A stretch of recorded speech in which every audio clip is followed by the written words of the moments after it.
Welcome back to the channel. If it's your first time here, thanks for joining me. Catch up on some older videos to figure out why I have this Corvette torn down or get a better explanation. But essentially, I'm building a 1972 Chevelle over the winter time and trying to keep it somewhat within a budget. Not doing a show car build, but doing a family cruiser build. That is the body covered up. It's mostly done. Got a bunch of videos on that. Here's the frame. It is ready to be painted and start putting the suspension back on. And right in the middle of all that, I found this 1989 Corvette and thought, why not add a little level of complexity to this build and yank the engine and transmission out of it. So right here, engine and transmission, 5.7 liter with a tune port injection and a ZF6 6-speed transmission. Today I was going to finish taking out the entire wiring harness of the Corvette, and then I got to thinking, man, that just sounds terrible. Not only is it a pain to do, but then I'm going to be relying on a really old computer to fire off this tune port injection. Did some research online and I actually found out that Phytech sells a standalone harness for this. So I'm not going to commit to that yet. This project's ever changing. Every week I end up coming with something new plan or something like that. So as of right now, I think I'm going to hold off on pulling all that wiring harness out and just button everything up, push this car out of the way, and that way I can start focusing on putting this frame paint on and the suspension on the frame. That's probably what I'm going to be working on this video. And then we'll start test fitting this engine. And if we need stuff out of the car, I'll still have it. So that's what we're getting into today. Thanks for joining me.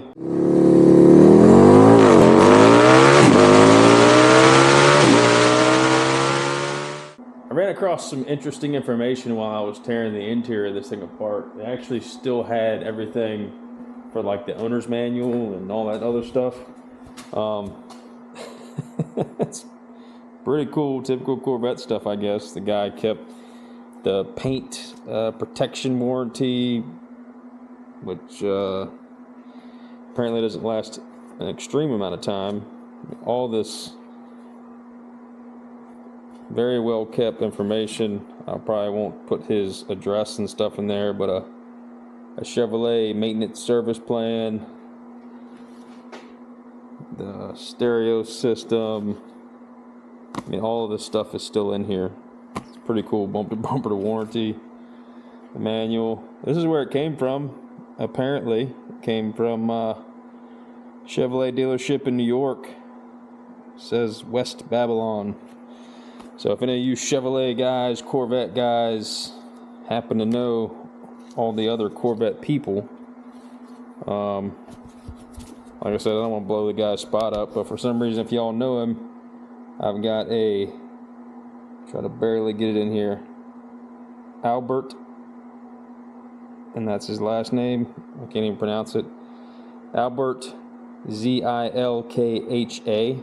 Apparently was the original owner. May 26, 1989. He purchased this car. So that's kind of cool. So any of you Corvette guys, y'all can reach out and figure out who Albert is. He might not want to know, but this is where his car ended up. Hit me up if y'all find him, and we'll show him what we're doing with the old rig. She's being repurposed. I don't know, just thought it was an interesting piece of information that I ran across.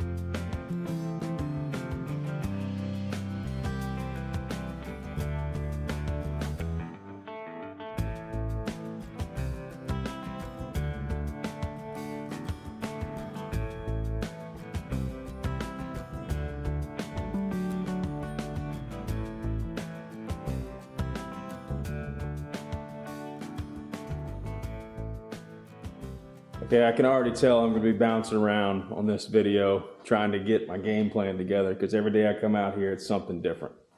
On top of all of that, we're getting ready to go into a really busy time at work. Basically means 30 days straight, no days off, and 10 to 12 hour days. So I'm only gonna be able to spend like an hour out here at a time at most. So in hindsight of getting ready to go do all that busy time at work, I took last week off. So I'm trying to get back in the swing of things as well. So forgive me if this video jumps around just a little bit, but as you can see, I got the car out, I got the frame pulled over. I couldn't help myself. I decided to stick the engine up just to kind of see what it looks like. And I'm glad I did because it kind of gets me rolling on what else I'm gonna need to get this engine sitting in here, engine and transmission. First thing right off the get-go, it looks like the engine mounts are different. I've done zero research on these engine mounts, so I don't know if I'm missing a piece or what, but I'm gonna have to do some research on the stock engine mount here. Looks like it should accept a female side of the engine mount, and looks like I have kind of the opposite setup. So I'll have to figure out whether I need to switch everything over to the old style or switch these over to the new style. I wish I'd have known that before I put that hood and bumper on top of the Corvette, because I could have just snagged those off, I'm sure, and used them. So I'll probably have to go grab those. But saw that right away. Also noticed that the stock manifold comes right down into the cross member of the Chevelle. So I'm not going to be able to run the stock manifolds. I'm not really upset about that, but it's just one more thing I got to buy. So I'll have to figure out whether I'm running some shorties or some long tubes or what, which would be nice because I'll be able to get rid of all of this emissions crap on these stock manifolds. So it'd be nice to get rid of that. All one clean sweep. Glanced at the transmission. This cross member stock for the Chevelle, if you look on that other side, it's got multiple bolt holes that can be moved around for different configurations. And just eyeballing it, that's roughly where it would be.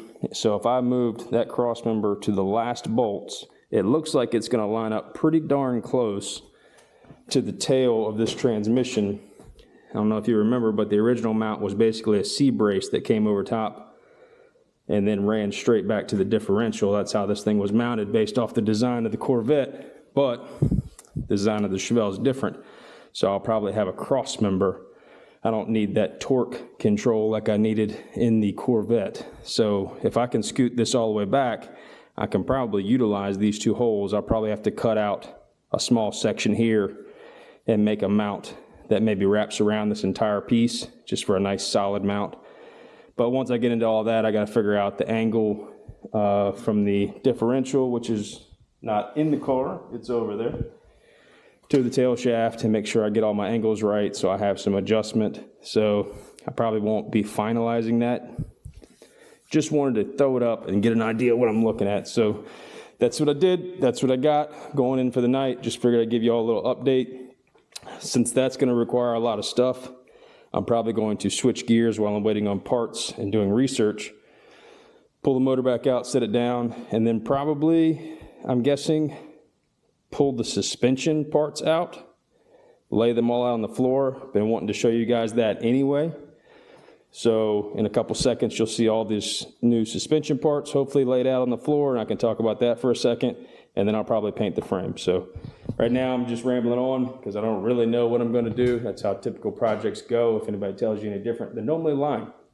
So playing it day by day at this point. Yeah, I'm going to go get some shut-eye, go to work tomorrow, come back out here and work another 30 or 45 minutes.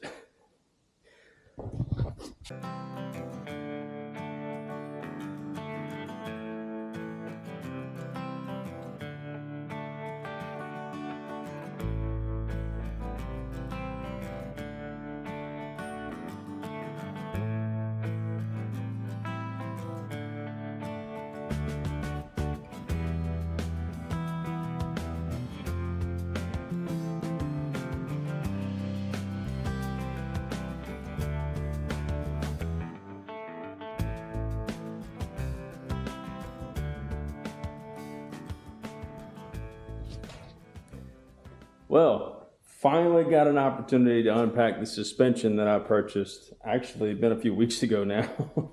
Been trying to hold off unpacking it because I know if I unpack it, it's just going to get damaged sitting somewhere. So I managed to hold off this long. Couldn't wait any longer since I'm so close to putting it on the frame. Here it is. I ended up going with BMR suspension. Based off the research I did, it's not the most expensive suspension you can buy, but it definitely was high quality from what I could see, and a lot of people had some good things to say about it. It readjusts the geometry and increases, I think, the caster and corrects the camber for bump steer. If I'm saying that right, hopefully I am, but it just ended up being a decent kit, and it came with some Bilsteins, which was kind of just an added bonus. There's the BMR suspension stickers and whatnot they sent with me if you want to look it up. If you're doing a project similar to yourself, just hold off and watch what I got, and I guess that may help somebody in the future, but this is what I ended up going with. Everything seems to be pretty good. It was packaged well. They sell it, I think, in all red, and then they sell it in black with the red accents. So this is about as non-red as you could buy it. They still sell the springs in red, and of course all the bushings are in red as well. So I tried to get it as dulled down as I could, but everything seems to be here. It shipped pretty quickly. I won't know for sure how everything performs till I put it on, until I start installing it, of how well it is. Everything looks fine, so we'll go from there. But I'm gonna get one of my old springs before I put this on there and show you the difference, because I actually ended up ordering a 2-inch drop kit. So it's all done through the springs. I didn't order drop spindles or nothing. So I tried to keep everything else stock and then just ordered the 2-inch drop with the control arms that will correct that. So I'm excited about it. Got some cool new shiny parts. I think this is probably, I think it's the first thing that I've bought. Yeah, I think it's the first shiny new parts that I've bought for this car. So that's kind of cool. Gotten this far without making gigantic purchases, and this is what I got. All right, so we're going to flip the frame over, paint the bottom side, let it sit for a day, put it back like this, and then we'll start putting the suspension on. Also, somewhere in there, I need to tear down the rest of this rear housing, clean it up so that I can treat and paint that as well. I'll probably hold off to do the actual gear work until later, but I would like to get it at least painted so that when I put the suspension on, I can put that axle in the car and locate it, so then I can start the process of trying to get the angles correct from the transmission to the diff. So that's what's next.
Okay, I wanted to take you guys off of that and show you this because I didn't see any good videos of it.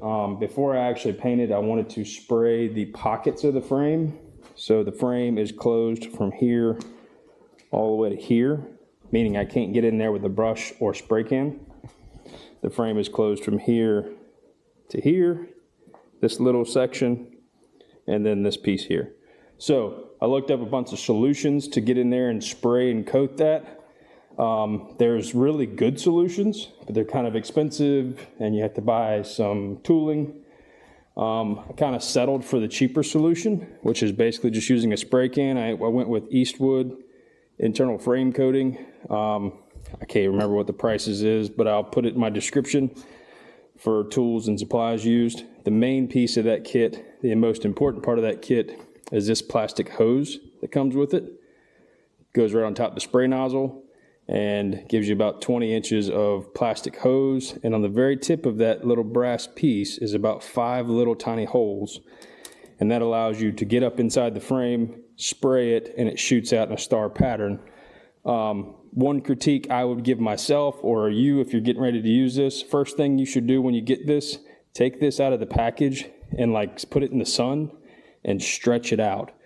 Because right now it wants to stay in this curled up position, and that was an absolute pain because every time I stuck it in a hole, it would curl up and hit the top of the metal, causing it to not have a good spray pattern. So if you could get that nice and straight, then you could guide it inside the frame and really accurately, or more accurately, spray the paint where you wanted it. It did a good job. It's still wet. I just painted it. It's not supposed to be pretty. It's just supposed to get inside all these little crevices and spray on the way out. You can look up videos of people doing it. My overall experience with it, I would say for a cheap solution, it's a 7, 8 out of 10. For the overall solution, probably more like a 5 out of 10. But I'm going for cheap. I just wanted it covered, so that's what I end up using. I would use it again. Get that plastic little piece, make sure it's straight before you use it. It's very messy. Paint gets everywhere, and then it's dripping from that brass tip constantly, so you're going to get paint on just about anything you're around.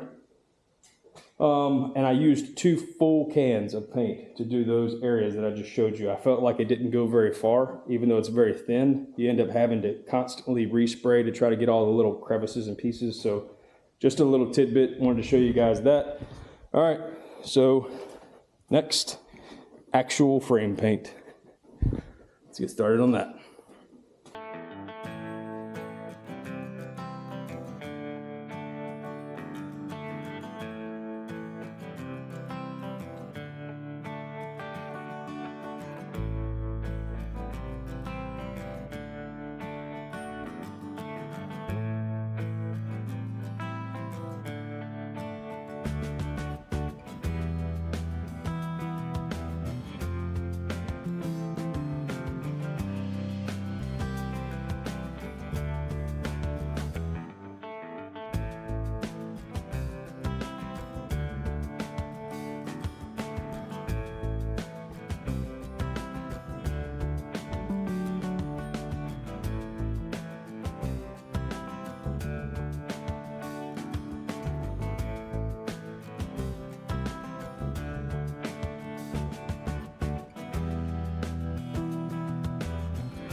Okay, I just finished filming the filler video from last week with a little bit of trivia or information about where I got the Chevelle and its origin story, if you will. So if you didn't see that last week, go back and check it out. But I did that so that I could have this full video all together at once. So I just flipped the frame over. I just have the top section to do here. So hopefully this will go pretty quickly since I did the entire bottom. as you can see. Now I can just focus on the top layer, coat it down, make sure I got a nice good even coat across the top, and it'll take a day to dry, and then hopefully we'll start getting into that stuff. But let's get this final paint on there.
Well, all right, the paint is done. Hopefully it was worth the wait for the video. I got the entire frame painted. It's still a little wet right now, so it'll have a little bit more shine than it will once I'm finished. Also went ahead and did the rear diff. I didn't go all the way out to the edge because I still need to rebuild that stuff, so I'm going to clean it off really good, rebuild it, and then finish the paint up to the edge so it looks nice and neat. But I painted everything I needed to do to install the suspension on the next video. So, rear diff is painted, the frame is painted, top, bottom, inside, and out. Turned out great, super happy with it. Man, this thing has come a long way. It's taken a while because I'm doing what they call an outage at work, so 30 days straight, 7 days a week, about 12 hours a day. So, slow moving, but hopefully that'll be over in the next week or so and I can get back jumping on this thing because my timeline is coming up. Even though it's superficial, I'd love to be driving this thing by May. So that was the frame. I hope you enjoyed it. The material I used, I don't have the actual bottle anymore because it busted. I put it in those quart jars. But if you look in the description, I've got my tools, supplies, and parts listed. So you can click on that, it'll take you right to the product, but it's called KBS Rust Seal. Had really good luck with it. So hope you enjoyed it. Thanks for coming by, hanging out with me for a little bit in the shop on this 1972 Chevelle build. Thank you if you're subscribed. If you're not, please consider subscribing. I appreciate it. The next video, we're going to be installing a 2-inch drop kit and a full suspension system on this thing. So stay tuned. See you next Sunday at 5 o'clock.